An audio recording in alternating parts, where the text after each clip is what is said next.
Hello students, आप देख रहे हो सुलाभी एडवांसिटी और यहाँ पर आपको फिजिक्स के न्यूमेरिकल सॉल्व किए जा रहे हैं।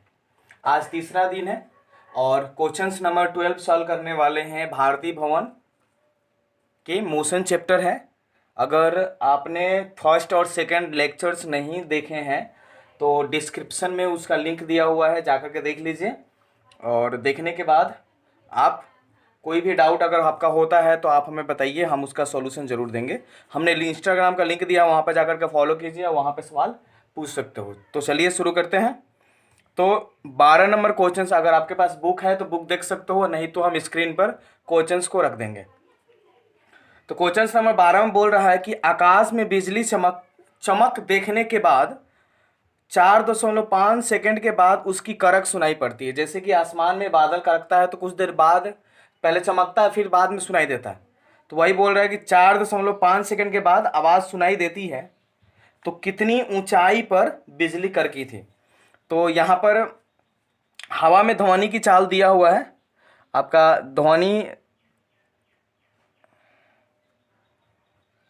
ध्वनि का चाल जो दिया हुआ है 346 मीटर प्रति सेकंड, और आपका समय कितना दिया हुआ है 4.5 सेकंड। तो दूरी निकालने के लिए एक फार्मूला होता है, d बराबर स्पीड इंटू टाइम, डिस्टेंस बराबर स्पीड इंटू टाइम। तो स्पीड आपका कितना दिया हुआ है 346 और समय कितना दिया हुआ है 4.5। अगर आप इसको गुना करते हैं तो आपका जो आंसर आएगा लगभग आपका आएगा 1557 मीटर। हो गया। वीडियो को पॉज कीजिए और क्वेश्चंस को उतार लीजिए। अगला क्वेश्चंस बोल रहा है कि अनिल एक सीधी सड़क AB पर दौड़ता हुआ सड़क के एक सिरे A से 300 मीटर दूर दूसरे सिरे B 2 मिनट 30 सेकंड में पहुंचता है और वापस पलटकर 1 मिनट में 100 मीटर पीछे बिंदु C पर पहुंचता है। तो अनिल की औसत चाल और औसत वेग निकालना है। ठीक है, तो यहाँ पे हम एक फिगर बना लेते हैं। फिगर दिया हुआ है और आपका C, तो यहाँ से कुल दूरी कितनी हो गई 300, और यहाँ से यहाँ कितनी दूरी है 100 मीटर। तो औसत चाल बराबर होता है, औसत चाल बराबर का कुल दूरी बटा कुल समय। तो कुल दूरी कितने हो जाएंगे 300 मीटर और 100 मीटर 400 मीटर। कितना बोल रहे हैं, हाँ 400 मीटर। अब बटा कुल समय कितना लग रहा है उसको 2 मिनट 30 सेकेंड और 1 मिनट, यानी कि 3 मिनट 30 सेकेंड, 3 मिनट 30 सेकेंड। तो कुल कितने सेकेंड हो जाएंगे 36।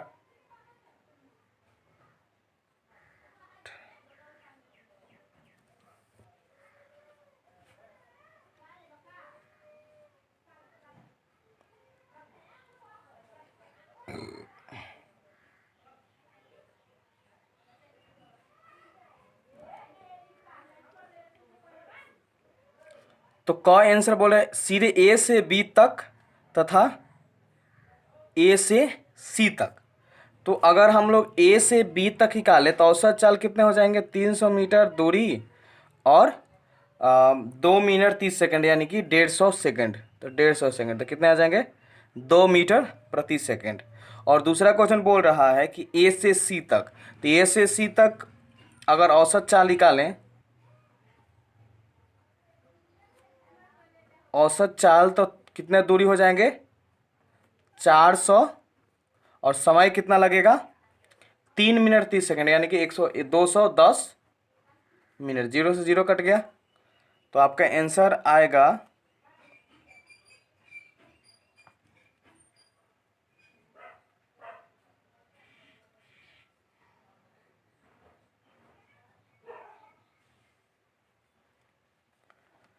आपका आंसर आएगा 40/21 मीटर प्रति सेकंड। और दूसरा क्वेश्चन बोल रहा है कि A से C तक हम क्या करते हैं वेग निकालते हैं, यानी कि औसत वेग। तो औसत वेग की बात करें तो क्या होता है, टोटल डिस्प्लेसमेंट बटा टोटल टाइम।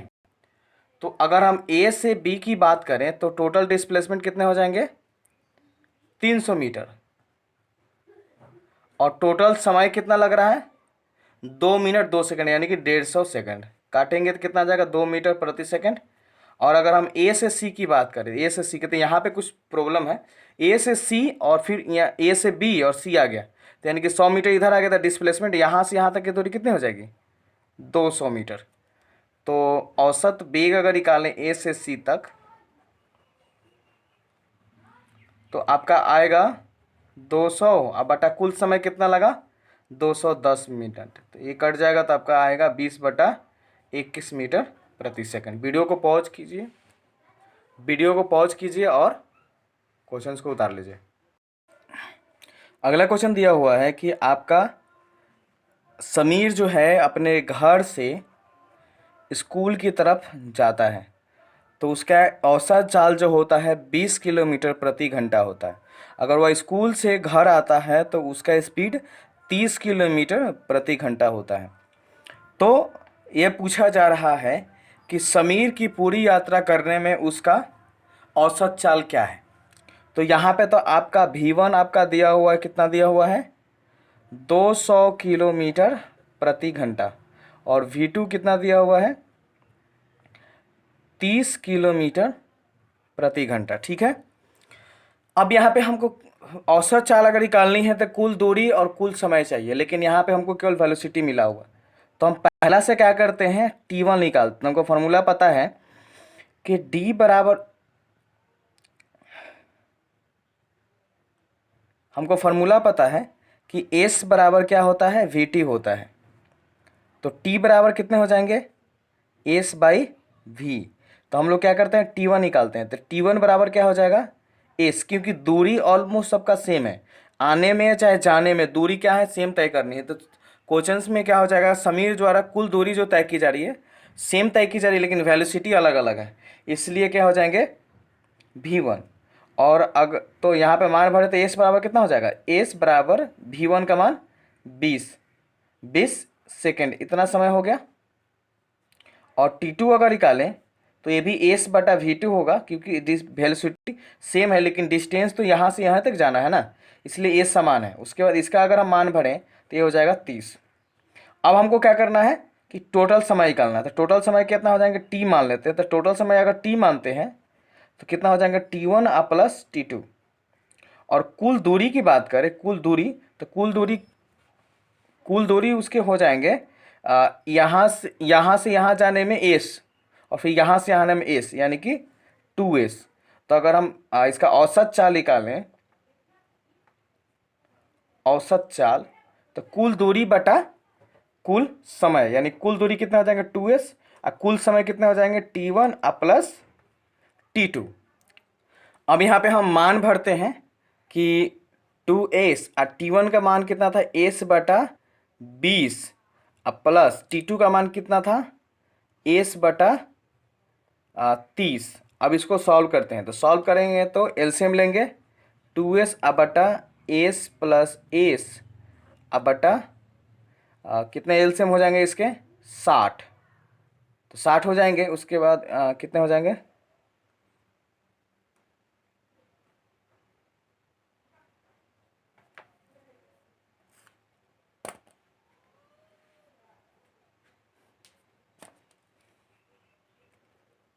उसके बाद इसके हो जाएंगे 3S और 2S।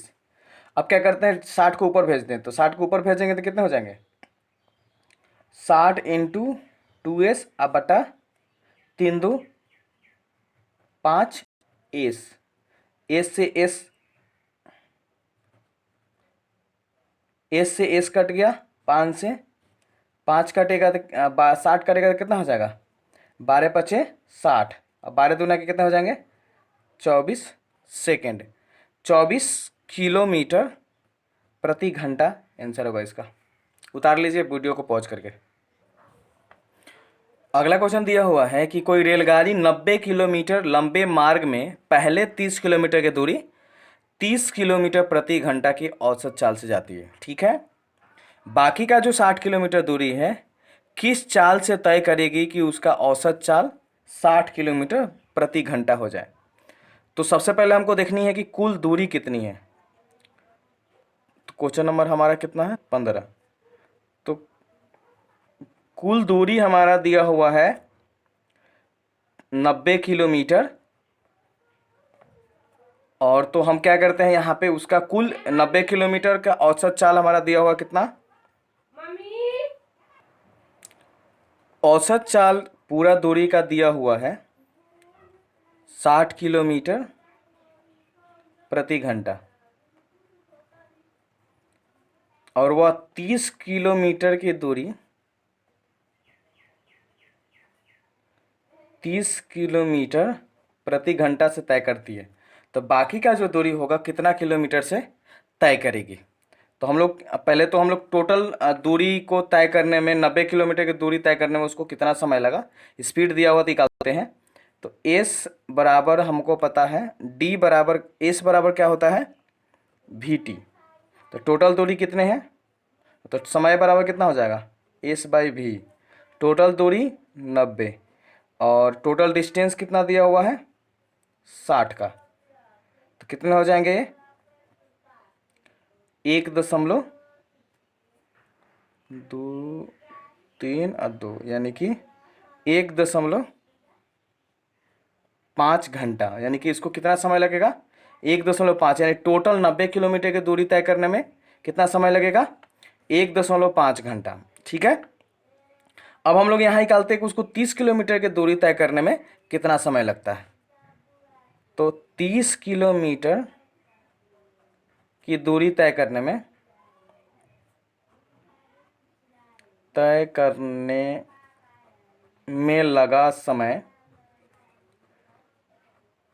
लगा समय आपका हो जाएगा कितना, टाइम बराबर कितना होता है एस बाई वी। तो टोटल दूरी कितने हैं 30 किलोमीटर और कितना स्पीड से जा रही है 30 किलोमीटर से, यानी कि उसको कितना समय लगेगा 1 घंटा। तो यानी कि उसको 30 किलोमीटर की दूरी तय करने में 1 घंटा का समय लगता है। और बाकी का जो 60 किलोमीटर का दूरी हो तय करने में उसको कितना समय लगेगा 50 मिनट का समय लगेगा, है ना। सॉरी, बाकी का उसको दूरी तय करने में 0.5 घंटा का समय लगेगा। तो हम लोग निकालते हैं भी, हम लोग उसका निकालते हैं। तो हमको तो समय पता उसका जो हमारा T1 है ये तो पता चल गया, और T2 कितना हो गया हमारे 0.5, क्योंकि टोटल समय लग रहा है उसको 1.5 घंटा और 30 किलोमीटर की दूरी तय करने में उसको 1 घंटा का समय लगता है। बाकी का जो दूरी तय करना है 0.5 घंटा। ठीक है। और उसका जो डिस्टेंस टोटल दिया हुआ कितना बच गया 30 किलोमीटर दूरी तय की, तो बचा कितना 60 किलोमीटर। तो इसका स्पीड अगर हम बात करें तो स्पीड बराबर कितना हो जाता है डिस्टेंस बटा टाइम। तो डिस्टेंस कितने हो जाएंगे 60 और समय 0.5। तो अगर इसको हम डिवाइड करें तो कितना बार में कटेगा 120 बार में। तो कितने हो जाएंगे 120 किलोमीटर प्रति घंटा। यानी कि 120 किलोमीटर प्रति घंटा की स्पीड से अगर चलती है तो उसको 60 किलोमीटर की दूरी तय करने में कितना समय लगेगा 0.5। तो यही था। वीडियो को पॉज करो और सॉल्यूशन को उतार लो।